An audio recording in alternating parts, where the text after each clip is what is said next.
मां नर्मदा सहित सभी पवित्र नदियों का जीवन बचाने तथा प्रकृति, पर्यावरण और गौवंश के संरक्षण संवर्धन के लिए पिछले करीब 5 वर्षों से निराहार महाव्रत करने वाले मां नर्मदा के भक्त अवधूत महायोगी संत दादा गुरु की निराहार नर्मदा सेवा परिक्रमा यात्रा शिवनी मालवा के नर्मदा तट आंवली घाट से बाबरी घाट पहुंची, जहां दादा गुरु का भव्य स्वागत किया गया। उनके साथ सैकड़ों परिक्रमावासी भी पहुंचे। दादा गुरु के दर्शन को हजारों भक्तों की भीड़ लग रही है। बाबरी में बड़ के पेड़ के नीचे कुछ देर विश्राम किया और भक्तों से मिले।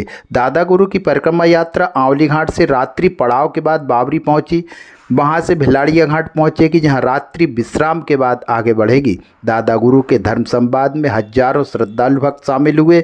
दादा गुरु ने प्रकृति संरक्षण का संदेश देते हुए कहा कि नर्मदा किनारे पेड़ों को लगाएं, नर्मदा तट नहीं मठ माने और गोधन को ज़्यादा से ज़्यादा रखें, वही जीवन को सुरक्षित रखेगा और संक्रमण आपदाओं से बचाएगा। उन्होंने कहा कि खेतों में आग लगाना बंद कर दें, नहीं तो घर गांव नगर जलते रहेंगे। खेतों की मेड़ों से जैसे पेड़ों को काटा है, वैसे ही पेड़ खेतों की मेड़ों पर लगाएं। जिस धरती के आंचल में अन्न पैदा करते हैं वही जला रहे, इसे बंद कर दें।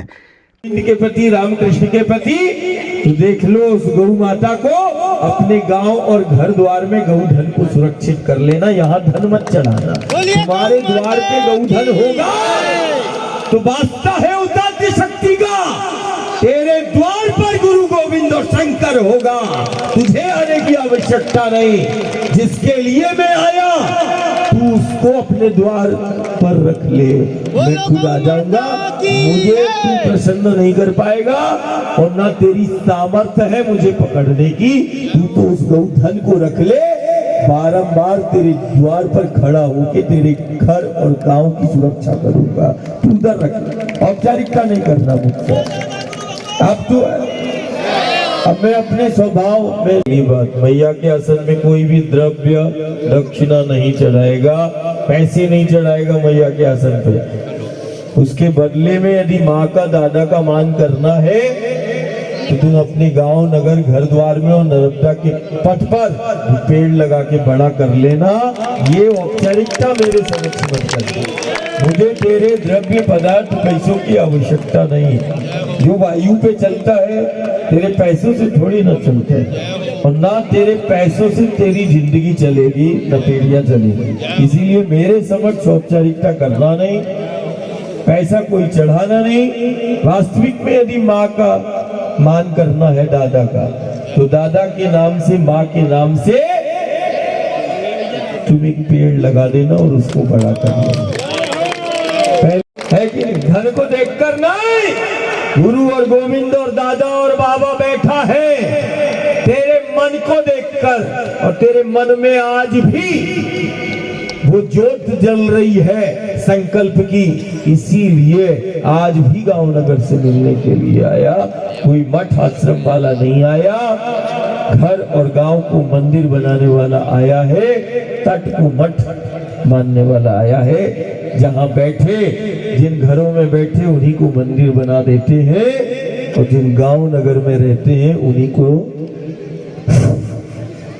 अपना धाम बना लेते हैं, है ना। अलग से धाम नहीं बनते अपने जाने के बाद, है कि तो यदि बहुत अच्छा मान करना है तो एक संकल्प लेके आज जरूर जाओ कि कोई धन यहाँ मत रखना। तुम तो गौ धन को अपने गांव में जितना ज्यादा रख सको वही जीवन को सुरक्षित करेगा और संक्रमण और आपदाओं से तुम्हें बचाएगा। गौ धन को तुम रख लो, सुरक्षित कर लो।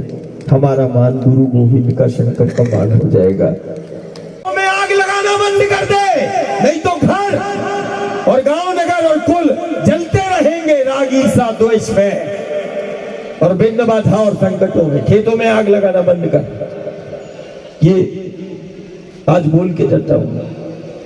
और खेत की मेढ़ों से जैसे पेड़ काटे हैं वैसे ही पेड़ खेत की मेढ़ों पर लगे मिल जाए तो पीढ़ियां सुरक्षित हो जाएंगी।